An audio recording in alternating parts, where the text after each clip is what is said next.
ఓం నమో వెంకటేశాయ. అందరికీ నమస్కారం.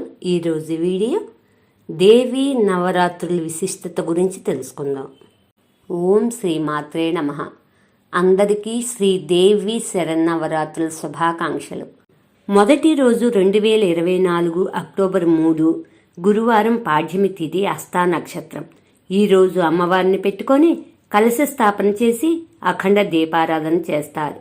కలశ స్థాపన శుభ సమయం ఉదయం 6:15 నుండి 7:22 వరకు మంచి శుభగడియలు. ఈ సమయంలో కలశ స్థాపన చేసి అమ్మవారి పూజ ప్రారంభిస్తారు. మొదటి రోజు బాలా త్రిపుర సుందరి దేవి రూపంలో దర్శనమిస్తారు. ఈరోజు అమ్మవారు లేత గులాబీ రంగు చీర ధరిస్తారు. అమ్మవారికి గులాబీ పూలు, మందారాలతో పూజిస్తారు. అమ్మవారికి నివేదించవలసిన నైవేద్యం బెల్లం పరమాణం. అమ్మవారిని పూజ చేసేటప్పుడు బాలా త్రిపుర సుందరి అష్టోత్తరాలతో పూజ చేసుకుంటారు. అష్టోత్తరం రానివారు ఓం శ్రీ బాలా త్రిపుర సుందరి దేవియే నమః అనుకున్నా చాలా మంచిది. అమ్మవారిని పూజించడం వల్ల సంతానం కలుగుతుంది, సద్బుద్ధి, కార్యసిద్ధి కలుగుతుంది. రవికల గుడ్డలు దానం చేస్తే చాలా మంచిది.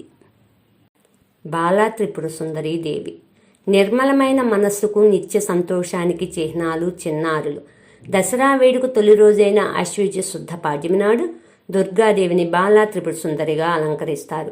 బాల్యం దైవత్వంతో సమానమని ప్రతీకాత్మకంగా నిరూపించడమే ఈ అలంకరణ అంతర్యం. Please subscribe, please like, share, comment. మరిన్ని శ్లోకాలతో నెక్స్ట్ వీడియోలో కలుద్దాం. ధన్యవాదములు.